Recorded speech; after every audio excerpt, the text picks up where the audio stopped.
श्री गुरुदेव दत्त. अवधूत चिंतन श्री गुरुदेव दत्त. गुरुर्ब्रह्मा गुरुर्विष्णू गुरुर्देवो महेश्वरा गुरुर साक्षात परब्रह्म तस्मै श्री गुरुवे नमः. श्री स्वामी समर्थ महाराज की जय. मागील अध्याय जो होता गुरुचरित्र अध्याय 7वा, त्या 7व्या अध्यायामध्ये गोकर्ण महाबळेश्वराची कथा आपण ऐकली आणि त्याचा जो प्रचिती राजाला आली, राजा त्यातनं शापमुक्त झाला, ते आपण ऐकलं. आता अध्याय 8वा आपण आज वाचन करणार आहोत. अध्याय 8वा. श्री गणेशाय नमः. श्री गुरुदेव दत्त. अवधूत चिंतन श्री गुरुदेव दत्त. श्री स्वामी समर्थ महाराज की जय. श्री गणेशाय नमः. पुरात एक वेदशास्त्र संपन्न ब्राह्मण राहत होता. त्याची पत्नी अंबिका ही अत्यंत सुशील व प्रतिसेवेत तयार होती.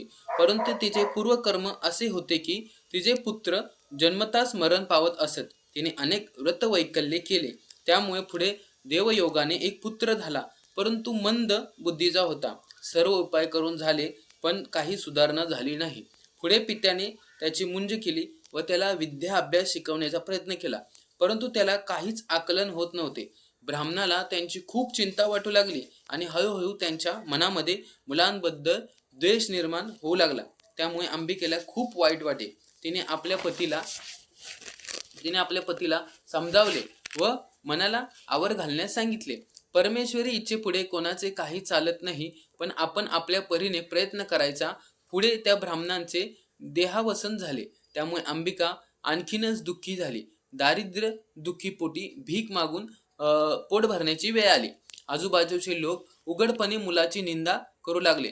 पुढे त्या मुलाला जननिंदा असह्य होऊन तो आईला म्हणाला, मी तुझा मुलगा असून तू मला पोसू शकत नाही. लोक माझी निंदा करतात, तेव्हा मी अरण्यात निघून जातो. मुलाचे बोलणे ऐकून अंबिकेला खूप वाईट वाटले. ती आपल्या मुलासह आपला देह गंगा अर्पण करण्यासाठी निघाली. गंगा तीरी गेली असता तिला श्रीपाद येथे गंगेत स्नान करताना दिसले. म्हणजे श्रीपाद स्वामी त्यांना स्नान करताना दिसले. तिकडे मुलासह जाऊन त्यांच्या पायी नतमस्तक होऊन त्यांना आपली सर्व परिस्थिती सांगितली आणि आपण गंगेत प्राण अर्पण करीत आहोत असे सांगितले. तसेच आत्महत्या हे पाप आहे, परंतु मला आता सर्व असह्य होत आहे, तरी आपण आम्हाला तारावे अशी तिने श्रीपाद येतींना विनंती केली. तेव्हा श्रीपाद येतींनी तिचे सांत्वन केले. त्यांनी तिला शनिवारी प्रदोष असताना शिवपूजा करण्यास सांगितले. या पूजेचे महात्म्य तिला पटावे म्हणून पुढील कथा सांगितली. राजा चंद्रसेन व त्याचा मित्र मणिभद्र यांच्याजवळ शंकराने दिलेला परीसाचा गुण असलेला चिंतामणी होता. राजा महाकालेश्वर मंदिरात शिवअर्चना करीत होता. तेथील पूजा पाहून काही गवळ्यांच्या मुलांनी दगड मांडून भक्तिभावाने शिवपूजा आरंभली. सायंकाळ झाली तशी सर्व मुले घरी निघून गेली, परंतु एक मुलगा तसा डोळे मिटून शिव आराधना करीत बसला. रात्र होताच त्या मुलाची माता तेथे आली. सर्व पूजा उधळून देऊन मुलाला मारत घरी घेऊन गेली. मुलगा रडू लागला व त्यातच दुःख वेगाने बेशुद्ध पडला. त्याच्या भक्तीने शिवशंकर प्रसन्न झाले. त्यांनी मुलाला दर्शन दिले व एक रत्नजडित देवालय तेथे निर्माण केले.